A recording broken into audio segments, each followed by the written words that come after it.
Hello everyone, मेरा नाम है लावण्या और आप देख रहे हैं प्रगति क्लासेस का यूट्यूब चैनल, जिस पे हम बहुत सारा 10th स्टैंडर्ड से रिलेटेड कंटेंट अपलोड करते रहेंगे, जिससे आपको आपकी 10th स्टैंडर्ड की जर्नी में हेल्प हो सके। तो आप हमारे चैनल को सब्सक्राइब ज़रूर कीजिएगा ताकि आपको आपके 10th स्टैंडर्ड से रिलेटेड जर्नी में हेल्प हो सके और आप अपने डाउट्स ईजिली क्लियर कर सको। तो आज के इस वीडियो में हम पढ़ने वाले हैं हिंदी का फॉर्मल लेटर राइटिंग, यानी कि औपचारिक पत्र लेखन। अब औपचारिक पत्र लेखन जब हम पढ़ते हैं तो हम ऐसा लेटर लिखते हैं जो कि टू द पॉइंट हो, यानी कि एक फॉर्मल लेटर लिखते हैं। औपचारिक पत्र यानी कि फॉर्मल लेटर लिखना ज़्यादा मुश्किल काम नहीं है, लेकिन आपको इसमें कुछ पर्टिकुलर रूल्स फॉलो करने पड़ते हैं, जो अगर आप फॉलो नहीं करोगे तो आपके मार्क्स कटेंगे ही कटेंगे। अब आपके सामने है एक पत्र का एग्जाम्पल, और इस एग्जाम्पल के ज़रिए ही हम फॉर्मल लेटर के राइटिंग के रूल्स को समझेंगे और क्या क्या पॉइंट्स इम्पॉर्टेंट है जो हम उसमें स्किप नहीं कर सकते। और मैं आपकी जानकारी के लिए बता दूं कि आप जब भी एक फॉर्मल लेटर लिखते हो तब आपको पॉइंट वाइज मार्क्स मिलते हैं। ये नहीं कि ये जो आपका कंटेंट है, जो कि आपका मेन बॉडी है लेटर का, अगर ये अप्रोप्रिएट नहीं भी रहा तो भी अगर आपने डेट सही लिखी है, आपने एड्रेस सही लिखा है, सेंडर्स एड्रेस भी, रिसीवर्स एड्रेस भी, और आपका सब्जेक्ट लेटर का यानी कि विषय ये सही है, तो भी आपको 2 से 3 मार्क मिल सकते। तो अब हम समझते फॉर्मल लेटर का फॉर्मेट क्या होता है। मेरे सामने एक बुक है और इस बुक के अंदर आपको एक फॉर्मल लेटर का एग्जाम्पल दिख रहा है। ये नवनीत की बुक है और मैं आपको बता देना चाहती हूँ, इस बुक में 2 गलतियाँ हैं जो आपको जिस पे ध्यान देना है और आपको पेपर में लिखते टाइम वो गलतियाँ नहीं करनी। पहली गलती है, यहाँ पे लिखा हुआ है सेवा में। आप अपनी टेक्स्ट बुक खोलोगे और टेक्स्ट बुक के पीछे आपको सारे राइटिंग स्किल्स के बारे में कुछ ना कुछ दिया हुआ है। वहाँ पे लेटर का फॉर्मेट दिया है जो कि फॉर्मल लेटर का फॉर्मेट है, उसमें प्रति लिखा है। तो आप सेवा में लिखना अवॉइड करो आपके एग्ज़ाम में। वैसे तो प्रति भी और सेवा में भी दोनों ही करेक्ट है, मगर आपके टेक्स्ट बुक में प्रति दिया है तो आप प्रति ही लिखो, ऐसा मेरा मानना है। कई से टीचर्स आपके स्कूल में क्या करते हैं, सेवा में और प्रति दोनों ऑप्शंस के बारे में आपको बताते हैं, और वो कई बार आपके पेपर में नंबर भी काट लेते हैं स्कूल के, क्योंकि आप सेवा में या प्रति अप्रोप्रिएटली नहीं लिखते। लेकिन मैं आपको बता दूं, आप सिर्फ जब बोर्ड एग्ज़ाम लिखो तब प्रति ही लिखना। मैंने भी ऐसा ही किया था। अब देखिए, दूसरी गलती ये है कि आप देख सकते हैं एक एड्रेस ऊपर जो कि है रिसीवर्स एड्रेस, यानी कि जिसको हम पत्र भेज रहे हैं उसका एड्रेस है।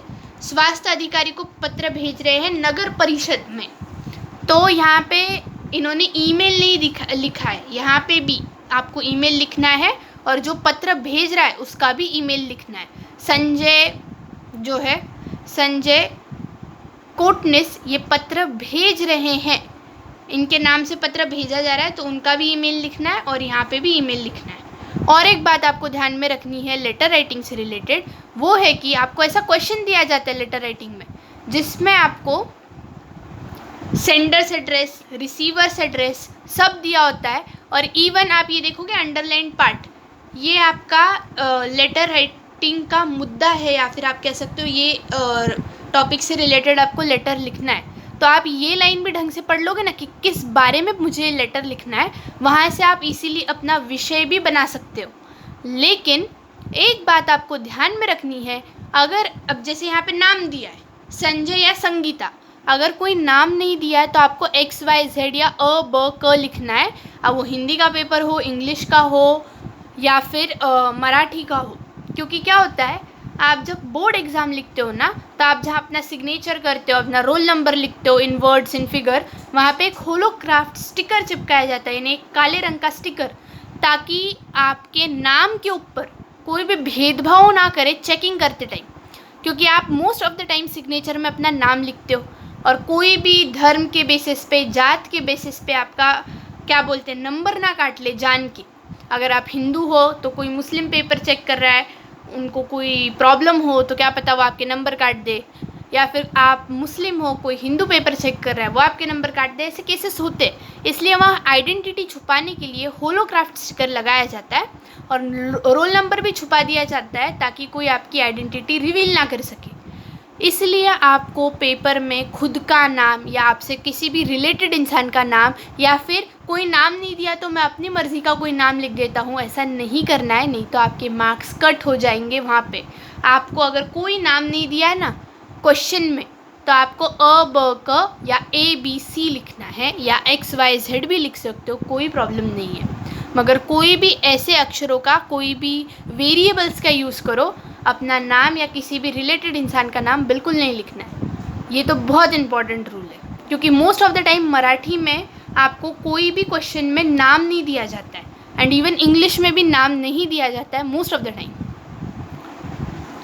और स्पीच जब आप लिखते हो तो स्पीच में भी आपको अ ब क ही लिखना होता है। अ ब क या ABC जो भी है वो आपके इंग्लिश में रहता है स्पीच, मराठी और हिंदी में स्पीच राइटिंग नहीं रहता है।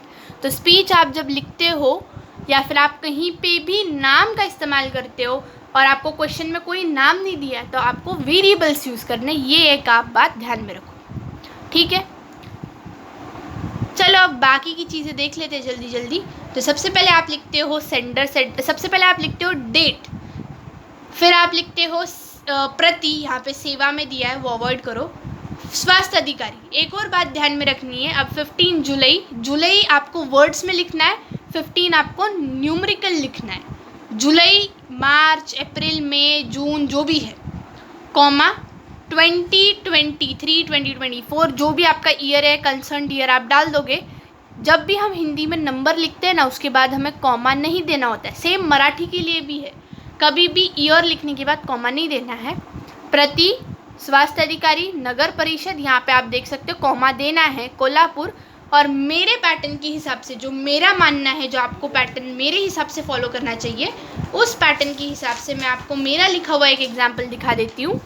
यहाँ पे कोल्हापुर लिखने के बाद मैंने एक फुल स्टॉप दिया है। आप ऐसा करते हो तो ये थोड़ा ज़्यादा अप्रोप्रिएट लगता है, आपकी मर्ज़ी, आपको फॉलो करना है करो, नहीं करना है मत करो, बट मैंने अपने बोर्ड एग्ज़ाम में ये फॉलो किया था। फिर आपको लिखना है ईमेल, जो कि कंपलसरी है बोर्ड के अकॉर्डिंग। तो ये आप इस बुक को फॉलो मत करना है, सिर्फ इस क्या कहते हैं ईमेल के लिए, बाकी चीज़ों के लिए आप बुक के एग्जाम्पल्स फॉलो कर सकते हो, नो प्रॉब्लम। विषय लिखना है, विषय यानी कि आपका क्या, किस लिए लिख रहे हो आप लेटर।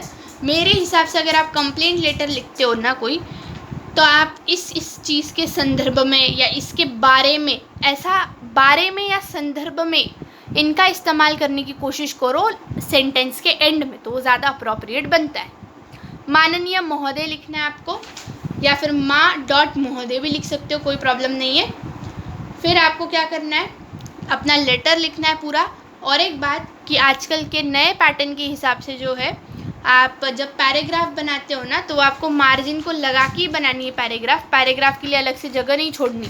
जैसे कि इस लेटर में आप देख सकते हो, ये लेटर का टॉपिक वैसे अलग है, एक सेकेंड मैं आपको दिखा देती हूँ।